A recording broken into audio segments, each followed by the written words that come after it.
My coverage of CES 2025 is brought to you by Thermaltake, Gigabyte, Lexar, and MSI. Hey guys, I'm back at Gigabyte. They of course have graphics cards, motherboards. We got more motherboards, and we got more graphics cards. Maybe some other stuff too. Let's start with which GPUs? That's the question we have to answer with Gigabyte. Do we do NVIDIA GPUs or AMD Radeon GPUs? They have both. Let's start with AMD Radeon, because I feel like they're kind of like the dark horse. I actually shot a brief short on these yesterday, so you guys might have seen that already. Not too much more to add here. They've got a couple on display.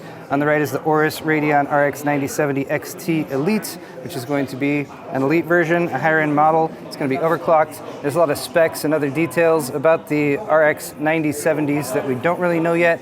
AMD has been quite not ready to provide all the details that we want about them, and it's kind of weird. They briefed the press on them, but then they didn't include them in their keynote.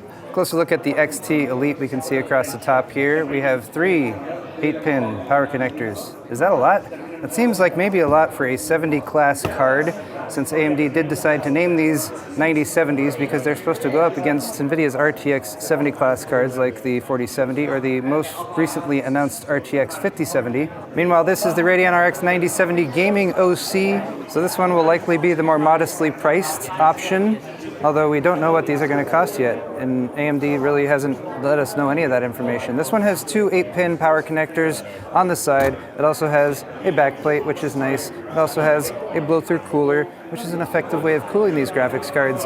Interesting thing about the 9070 is we don't know what the VRAM allocation is. The 9070 XT, 16 gigs of VRAM. The 9070, also 16 gigs of VRAM. Wait, did I just say that? All right, Gigabyte didn't tell me that, but I have it on good authority that the 9070 non-XT also has 16 gigs of VRAM, as well as the 9070. So that's pretty good, because NVIDIA right now thinks that for a 16 gig VRAM allocation, the floor for that should be $750 with the 5070 Ti. So AMD, if and when they kind of get their act together and give us more details on these cards, has the opportunity to price these aggressively and say, hey, we have a 16 gig offering for way less than $750. Of course, the raw rasterization performance is going to be a big question mark as well in terms of how these line up. But speaking of how these line up, let's check out Gigabyte's NVIDIA RTX 50 series GPUs. We're in the green theme area, which is NVIDIA cards, and you can see right here we're starting with the Aorus GeForce RTX 5070 Master 12 gigs of VRAM on the 5070. It's got a $550 MSRP. Of course, add-in board partner cards, especially ones that are either overbuilt or manufacturer overclocked, might fetch a higher price than that. And that's one of the big fears, I think, that I've heard since NVIDIA made their announcements is how are these cards actually going to appear at retail? Like, are they going to be available at MSRP? Are they going to be limited stock, and so they're going to be hard to find and only available from scalpers? It's very difficult to say at this point. There's still a lot of details, even in terms of specs, that we don't know about the 5070. But there are a lot of people who are excited about it because Jensen said the 5070 is going to have 4090-like performance. Here's the Eagle OC version of the RTX 5070. This one also says SFF. And that's one of the cool things from NVIDIA's announcement, and when they showed off the RTX 5090 in particular, they're actually able to get these down pretty small. So keeping them to a 2-slot card means you're going to be able to more easily fit them in small form factor cases. Gigabyte's Eagle cards, their Eagle lineup is also often quite competitively priced, so I think this is going to be a reasonable option for a lot of people.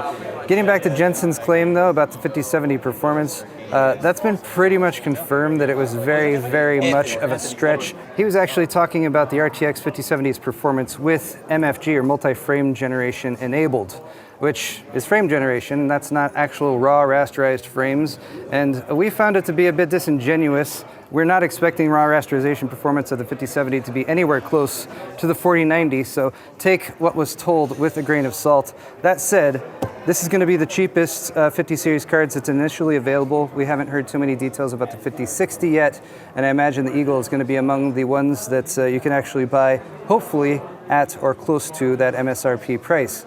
Regardless of the statements that Jensen made that some of us in the media found to be not that forthcoming, these are probably still going to be really popular cards. So it is cool to see Gigabyte's versions of them. Another thing that Gigabyte told us this year is that they're doing away with the white tax. That is, white components often cost a bit more than their non-white variants. This is specifically for motherboards, so I can't really confirm the pricing for the 50 series quite yet, but this is the white version of the Eagle OC Ice. When it says ice, much like Thermaltake's snow, that means it's a white card. Here's the RTX 50 Gaming OC, so this is the non-white version of the card that I just showed you. Very clean, very nice looking. Not quite black, I'd say, on the finish here. It's a little bit more towards the gray with a lighter gray accent there on the end. And since I just took this off its stand, let's flip it around to show the back side as well. There's a look at the back plate. Pretty nice looking. Stepping up to the RTX 5080, this is the Aero OC. Still maintaining that SFF rating for small form factor builds, thanks to the fact that it is a dual slot card. Nice clean white finish here. It looks like we're gonna have a bit of lighting that peeks through on the side. Over here on the front, we have a bit of silver accents along with the white, so that looks pretty nice. And rather than taking it off its stand, I'll just flip it around this time so you can get a look at the back plate too. And then of course, got the blow-through cooling design on that side. And hey, check it out, a nice functional feature on these Aero cards is a dual V-BIOS switch. Let's move to the upper shelf. Here's the RTX 5080 Master 16G. The Master is typically massive, and oh my gosh, is this a chunky boy. Right here, we got a 4-slot cooler. So NVIDIA was like, hey, look at our Founders Edition, 2-slot, 570 watt GPU under there. This is my biggest question for the RTX 50 series, in particular the RTX 5090, is how much difference in performance and cooling are we gonna see from cooling designs like this, which are just absolutely ridiculously big, versus stuff that's cut down to fit into the small form factor 2-slot spacing. I like smaller cards, but if a larger cooler means you're going to get adequate cooling and you're not going to have to resort to water cooling or anything like that, I'm all for it. That's not even a 5090 though, that's a 5080. Next up we have the RTX 5080 Windforce. So this one is a lot smaller than that Master that we just saw. This one is also SFF rated since it is only a 2-slot card. And this one seems slightly more reasonable for a 5080. I feel like this Master version, like that makes a lot more sense for a 5090. But speak of the devil, right over here we have the RTX 5090 Gaming OC. This isn't the Master version. That's right there, which is the same cooler as the 5080 Master. This is the Gaming OC, which is also a very large cooler.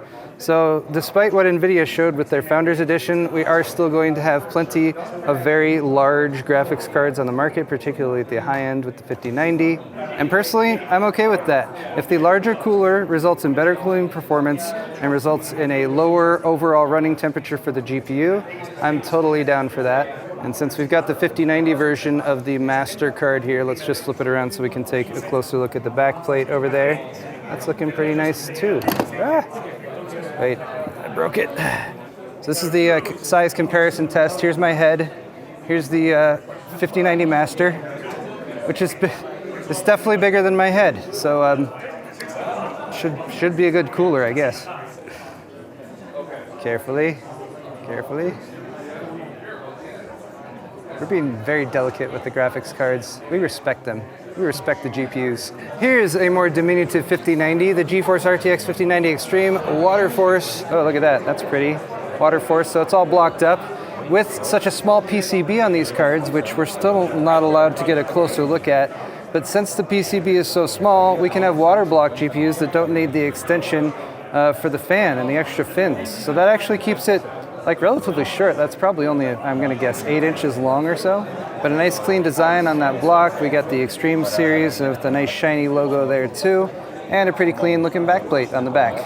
Rounding out our tour, we have one more water-cooled card. This is the 5090 Xtreme Waterforce 32G, which includes an all-in-one liquid cooler that's attached to the GPU, and this is becoming more of a thing as well with water-cooled versions of the 5090. Even though NVIDIA was able to make a 2-slot cooler for this card, it's still going to be dissipating 575 watts or so of heat. So that means you're still going to have a lot of heat coming out of a GPU, even if it's able to be cooled efficiently by an air cooler. But again, just a closer look here at the back plate, they did make this one distinct from the Waterforce WB over there. And it's pretty cool because, again, this is going to stay to just a 2-slot cooler, and it's not going to be extremely long. So I imagine for small form factor builds, or at least somewhat smaller form factor builds that can still fit a 360 rad, this might be a popular card.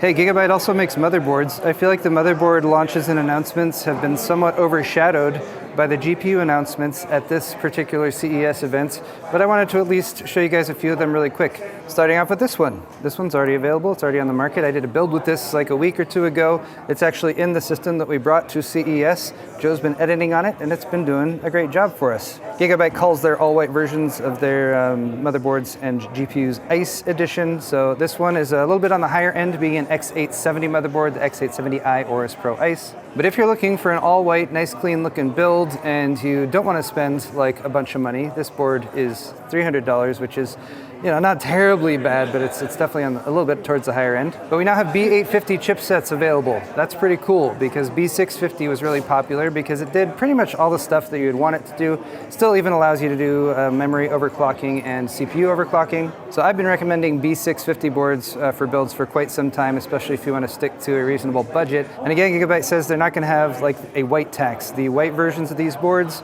should cost the same amount as the black versions of the board. What boards are these? This is the B850 Aorus Elite Wi-Fi Ice, Wi-Fi 7 Ice, I should say. And then this black one over here is the B850 Gaming X Wi-Fi 6E. What else does Gigabyte have? AI stuff. They are calling their AI hardware AI Top. So they have two systems over here that are running training. I don't know what they're training. Probably like more how to make motherboards even better than they already do, I guess. A couple high-end workstation boards here. This one's designed for Intel's high-end platform, LGA 4000 something. It's right there. LGA 4677 is Intel's current like high-end desktop platform or high-end desktop equivalent. This is the W790 AI Top. Or for AMD Threadripper Pro or AMD Threadripper 7000 series, we have the TRX 50 AI Top. These are specifically set up to support multiple GPUs down here. Multiple GPUs is no longer a thing for PC gaming. SLI is pretty much dead. But in a workstation, you can install more than one GPU. And with that, you don't need like SLI support in order to get good gaming performance. Here's a board for Intel's new platform, disappointing as those CPUs were when they launched, but this is a pretty cool looking board nevertheless. It's EATX form factor. It is very shiny and reflective, which is why, hi, you can see me right there. And I thought this was fairly unique. This is actually a magnetically held on fan cooler. So they got a couple fans in there. They got some little pin connectors that line with some contact points on the board. So if you're overclocking memory or running a lot of memory, or you just want your memory to be cooler, snap that on and make sure the memory that you get has enough clearance to fit it. Rounding things out with some Gigabyte monitors. Gigabyte has done a really good job at providing monitors that have a nice range of specs for gaming, but that also aren't terribly overpriced. And they have some quantum dot OLED panels that they are introducing or refreshing here at the show. This one on the left is a Gigabyte M032U gaming monitor, 31.5 inch, 4K of course, and 165 Hz refresh rate. Seems like it would be a good crossover monitor for both gaming and productivity. Here's the Gigabyte M027Q2 gaming monitor, and this is another one using these new 27-inch 4K 240 Hz panels, which many different monitor manufacturers were first to come out with when they all tied for first, I think it was just a few weeks ago. With 27-inch 4K, you get really nice pixel density. I believe it's like 166 ppi or something along those lines, and you're still going to get like the really nice deep blacks that you get with quantum dot OLED. We do not have a price for this monitor quite yet. Next we have the FO27Q5P. Wow, I can't believe I remembered that because I don't have a cheat sheet for this monitor. This one's using a new Samsung QD OLED panel, which has a 500 Hz refresh rate. That's a really high refresh rate, especially for OLED, so that's pretty cool. Gigabyte is just doing a little demo of this because it is still in development and we're not expecting it to launch until Q3, but keep an eye out for this. We'll probably hear a little bit more details on this monitor at Computex.